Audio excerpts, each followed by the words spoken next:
तो बच्चों आज हम लोग देखेंगे पुष्पक। ये कक्षा 5 की हिंदी की पाठ्य पुस्तक है। तो इसमें आज हम लोग पढ़ेंगे सच्चा इनाम। ये पाठ 4 है, कहानी है। तो सबसे पहले हम इस वीडियो में इस कहानी को पढ़ेंगे और इसके बाद इसी वीडियो में हम इसके अभ्यास प्रश्न देखेंगे। तो आइए सबसे पहले कहानी को पढ़ते हैं। और कहानी को बच्चों ध्यान से सुनना है, क्योंकि अभ्यास प्रश्न जब करवाएंगे तो कहानी को अगर ध्यान से सुने रहोगे तो प्रश्न ढूंढने में या प्रश्न का उत्तर देने में कोई परेशानी नहीं होगी। तो आइए कहानी को पढ़ते हैं। कहानी पढ़ने से पहले हम इसका प्रस्तावना पढ़ना चाहेंगे। तो प्रस्तुत कहानी में एक लड़का विद्यालय जाते समय एक ऐसे कुत्ते को देखता है जिसके पैर में चोट लगी हुई थी। वह उस कुत्ते को डॉक्टर के पास ले जाकर उसका इलाज करवाता है और मानवता का परिचय देता है। यह कहानी हम सभी के लिए प्रेरणादायक है। अब इसके बाद कहानी देखते हैं। राकेश जल्दी जल्दी अपने विद्यालय जा रहा था। आज उसके विद्यालय में दौड़ प्रतियोगिता थी। राकेश दौड़ प्रतियोगिता में हमेशा प्रथम आता था। उसे पूरी उम्मीद थी कि इस बार भी वह प्रतियोगिता में अवश्य जीतेगा। विद्यालय के मोड़ पर उसने देखा कि एक कुत्ता कराह रहा था। वह बार बार अपनी टांग को झटक रहा था। लगता था किसी ने उसकी टांग तोड़ दी थी। वह कुत्ते के पास गया। कुत्ता उसे देखकर सहम गया। वह इतना घायल था कि उसके लिए भागना कठिन था। राकेश ने देखा कि कुत्ते की आंखों में आंसू थे। राकेश को उस पर दया आ गई। राकेश को लगा उसे कुत्ते की सहायता करनी चाहिए। वह सोचने लगा, कैसे लोग हैं कि कुत्ते की टांग ही तोड़ दी। बेचारा किसी से कुछ नहीं कह सकता। उसने झटपट अपना बस्ता खोला और खाने के डिब्बे से रोटी निकालकर कुत्ते के सामने रख दी। कुत्ते ने डरते डरते रोटी को सूंघा और रोटी खाने लगा। रोटी खाने के बाद उसने पूंछ हिलाकर राकेश को धन्यवाद दिया। राकेश ने थोड़ा झिझकते हुए कुत्ते की पीठ को सहलाया। कुत्ते ने फिर पूंछ हिला दी, पर वह अब भी कराह रहा था। कुत्ते की चोट से राकेश भी दुखी था।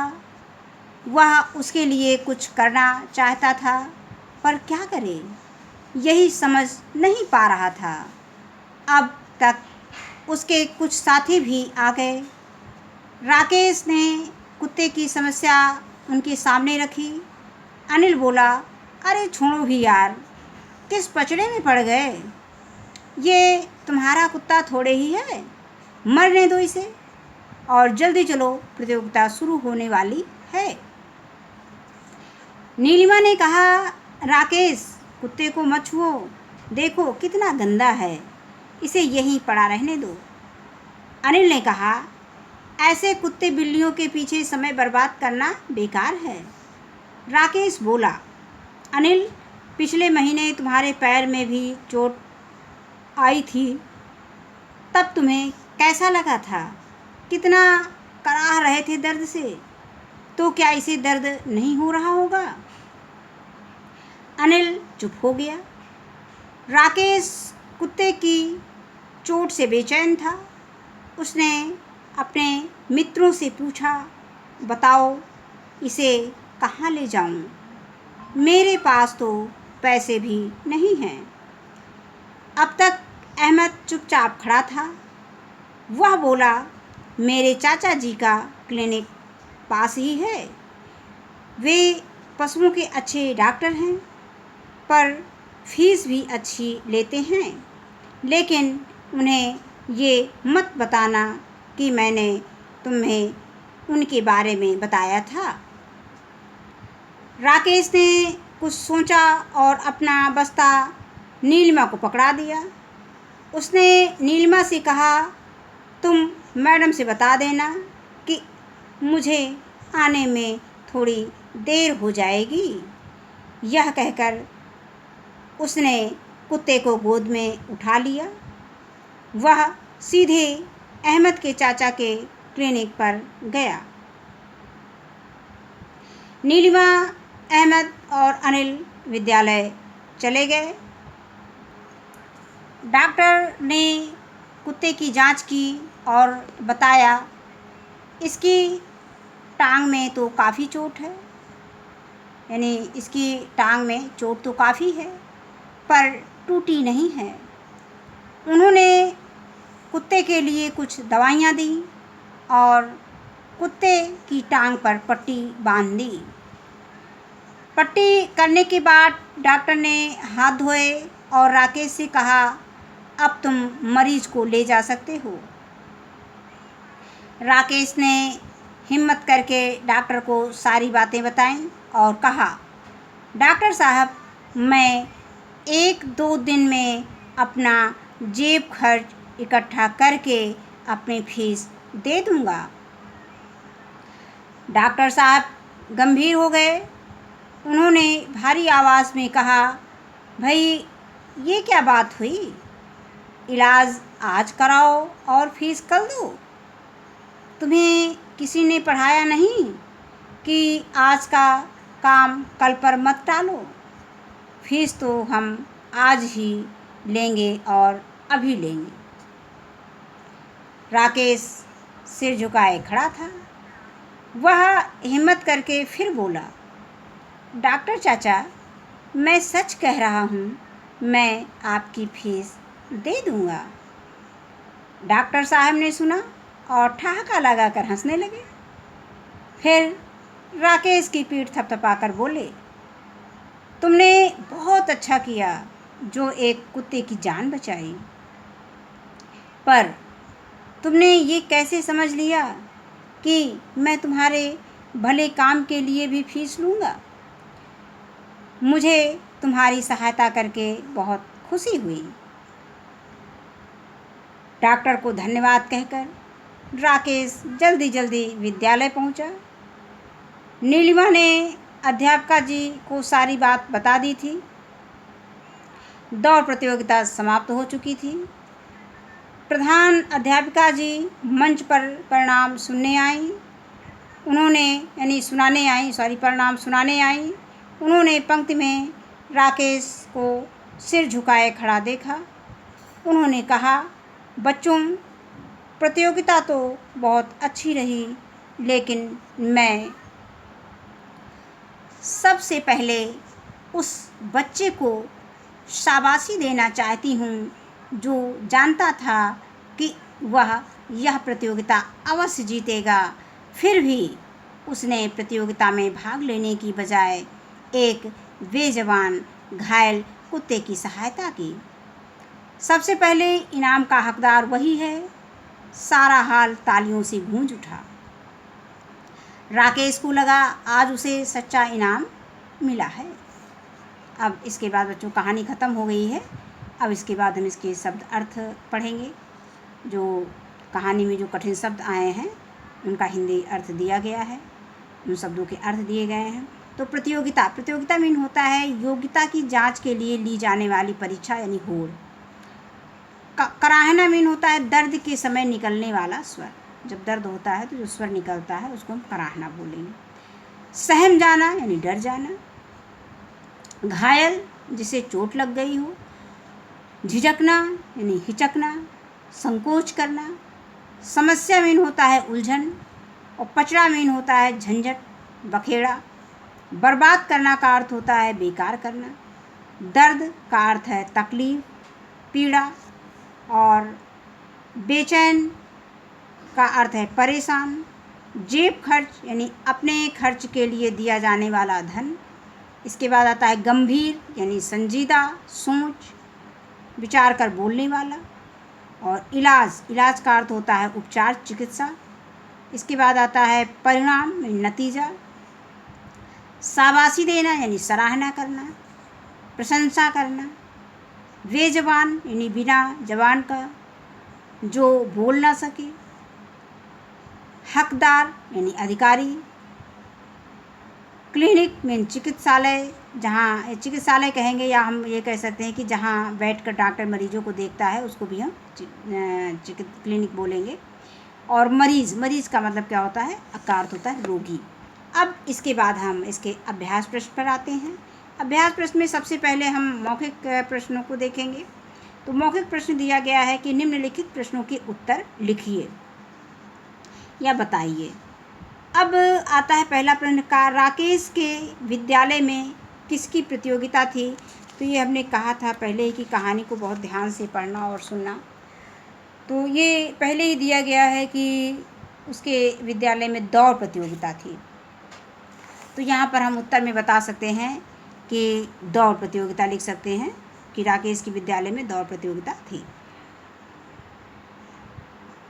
आगे है खा, राकेश ने कुत्ते का इलाज क्यों करवाया? तो इसका उत्तर हो जाएगा क्योंकि राकेश को कुत्ते पर दया आ गई थी, इसलिए कुत्ते का इलाज करवाया। आगे आता है कि क्या हमें पशु पक्षियों के प्रति दया भाव रखनी चाहिए? हाँ, दया भाव रखनी चाहिए। यदि हाँ तो क्यों रखनी चाहिए? क्योंकि पशु पक्षी बेजुबान होते हैं, इसलिए उन पर हमें दया रखनी चाहिए। आगे आता है कि लिखित प्रश्नों में आता है पहला, सही विकल्प पर सही का निशान लगाइए। तो पहला आता है का, राकेश को देखकर कुत्ता भागा नहीं क्योंकि, क्यों नहीं भागा? नंबर 1, राकेश की बस्ती में एक रोटी थी इसलिए नहीं भागा। अगला है वह राकेश को धन्यवाद देना चाहता था इसलिए नहीं भागा। उसके पैर में चोट लगी थी। तो सही ऑप्शन क्या हो जाएगा? उसके पैर में चोट लगी थी, तो इसके सामने हम सही का निशान लगा देंगे। आगे आता है कि यह मत बताना कि मैंने तुम्हें उनके बारे में बताया था। अहमद ने ऐसा इसलिए कहा क्योंकि अहमद अपने चाचा से डरता था। दूसरा ऑप्शन है कि उसे लगा फीस ना मिलने से चाचा उस पर नाराज़ होंगे। और तीसरा ऑप्शन है कि अहमद के चाचा प्रसिद्ध डॉक्टर थे। तो इसमें ये उत्तर हो जाएगा कि उसे लगा कि फीस ना मिलने से चाचा उस पर नाराज़ होंगे। अब आगे आता है लिखित प्रश्न, यानी निम्नलिखित प्रश्नों के उत्तर दो। तो लिखित प्रश्न में पहला प्रश्न दिया गया है कि राकेश को कुत्ते पर दया क्यों आई? तो इसका उत्तर हो जाएगा कि कुत्ते की आँखों में आंसू देखकर राकेश को कुत्ते पर दया आई। दूसरा प्रश्न दिया गया है खा, कुत्ता राकेश को देखकर भागा क्यों नहीं? क्योंकि कुत्ता राकेश को देखकर इसलिए नहीं भागा क्योंकि कुत्ते के पैर में चोट लगी थी। अगला आता है प्रश्न संख्या गा, अहमद ने राकेश की सहायता किस प्रकार की? तो अहमद ने राकेश की सहायता क्लिनिक बताकर की, अपने चाचा की क्लिनिक बताकर की। अब इसके बाद आता है घा, डॉक्टर ने जांच करने के बाद क्या कहा कि अब मरीज को लेकर जा सकते हो? ये डॉक्टर ने जांच करने के बाद क्या कहा? तो इसमें हम लिख सकते हैं कि डॉक्टर ने बताया कि कुत्ते को चोट लगी है लेकिन उसका पैर टूटा नहीं है, और फिर ये इतना लिख सकते हैं। इसके बाद आता है अंगा, फीस देने के बारे में राकेश ने डॉक्टर से क्या कहा? राकेश ने डॉक्टर से कहा कि मैं 1-2 दिन में अपना जेब खर्च इकट्ठा करके आपकी फ़ीस दे दूँगा। अब आगे आता है कि सबसे पहले इनाम राकेश को क्यों मिला? तो इसका उत्तर है कि सबसे पहला इनाम राकेश को इसलिए मिला क्योंकि वह बेजुबान घायल कुत्ते की सहायता की। अब आगे आता है किसने कहा, किससे कहा और क्यों कहा? तो पहला दिया गया कि का, अरे छोड़ो भी यार, यह कुत्ता तुम्हारे थोड़े ही है। तो यह अनिल ने राकेश से कहा। आगे है खा, राकेश कुत्ते को मत छुओ, देखो यह कितना गंदा है। ये नीलिमा ने राकेश से कहा। गा है कि मेरे चाचा जी का क्लिनिक पास ही है, ये अहमद ने राकेश से कहा। अगला घा आता है कि डॉक्टर साहब 1-2 दिन में अपना जेब खर्च इकट्ठा करके आपकी फ़ीस दे दूँगा, ये राकेश ने डॉक्टर से कहा। अब इसके बाद आता है भाषा ज्ञान में। तो नीचे दिए गए वाक्यों को पढ़िए और तो इसमें दिया गया है कि छुट्टी होने पर कुशल घर आ जाता है। कपिल, क्या तुमने कभी इन भूतों को देखा है? वह गणित के सवाल हल करने जा रहा है। तो नंबर 2 है, इन वाक्यों में रंगीन शब्द किसी के नाम का बोध करा रहे हैं, यानी जैसे कुशल है, कपिल है और गणित है। तो ये है कि जो शब्द किसी भी व्यक्ति या वस्तु विशेष का ज्ञान करवाते हैं उसे हम व्यक्तिवाचक संज्ञा कहते हैं। आगे है, वह घर आकर किसी से बात नहीं करता। और इसके बाद आता है, वह पुस्तक बंद कर देता है, अध्यापिका पढ़ा रही है। तो इन वाक्यों में जो रंगीन शब्द हैं वो जाति विशेष का बोध करा रहे हैं। जो शब्द किसी भी व्यक्ति, स्थान या वस्तु की संपूर्ण जाति का बोध कराते हैं उन्हें हम क्या कहते हैं? जातिवाचक संज्ञा कहते हैं। बच्चे ने साहस करके पिता से पूछा। वह शीघ्रता से अपना पेन चलाने लगा। हमारे मन का भय ही भूत के रूप में दिखाई देता है। इन वाक्यों में रंगीन शब्द भावों का बोध करा रहे हैं, यानी जो शब्द गुण, दोष, भाव और दशा का बोध कराते हैं उन्हें भाववाचक संज्ञा कहते हैं। इसके बाद आता है कि नंबर 3, निम्नलिखित के दो उदाहरण लिखिए। तो जैसे व्यक्तिवाचक संज्ञा में हमें लिखना है, जैसे हम राम लिख सकते हैं, मुकेश यानी किसी का नाम दे सकते हैं। जातिवाचक संज्ञा में हम डॉक्टर लिख सकते हैं, अध्यापक लिख सकते हैं। भाववाचक संज्ञा में हम लिख सकते हैं साहस और भय। इसी तरह से अगला प्रश्न आता है कि निम्नलिखित उदाहरण के अनुसार ता प्रत्यय जोड़कर भाववाचक संज्ञा बनाइए। जैसे शीघ्रता में ता जोड़ेंगे तो शीघ्रता में ता शीघ्रता हो जाएगा। मधुर में ता जोड़ेंगे मधुरता, सुंदर में ता जोड़ेंगे सुंदर प्लस ता सुंदरता, और मित्र में ता मित्र प्लस ता मित्रता, महान प्लस ता महानता और मानव प्लस ता मानवता। तो ये बस ये इतना आज की वीडियो में बस इतना ही। वीडियो देखने के लिए बहुत बहुत धन्यवाद।